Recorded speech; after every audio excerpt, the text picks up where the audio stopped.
सन्माननीय एकनाथ शिंदे साहेबांनी काल परवा पेपरला मी काल वाचलं की लाडकी सून योजना चालू करायचं ठरवलेलं आहे. बरोबर आहे. लाडकी सून,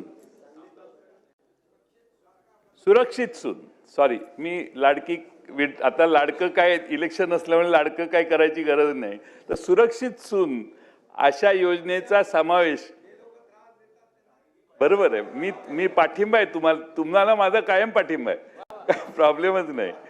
त्यामुळं अशी नवी योजना करण्याच्या आधी अशा कंडिशन्स करा. पण पहिला प्रश्न माझा जो आहे की ज्यांनी असा चुकीचे फायदे घेतले, पुरुषांची नावं देऊन तुम्ही आता काय म्हणताय केवायसी करतोय, केवायसी त्यांना अप्रूव्ह करण्याच्या आधीच तुम्ही करायला पाहिजे होतं.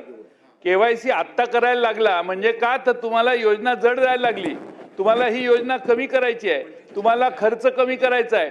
त्यामुळे तुम्ही हुडकायला लागलाय की कुणी डुप्लिकेशन झाले, कुणी ज्यादा बेनिफिट घेतले आहेत, कसे करायला लागले. तुम्हाला हे ज्या कंडिशन्स आहेत त्या नंतर आठवलेल्या आहेत. हे मुक्तपणाने आता मान्य करा.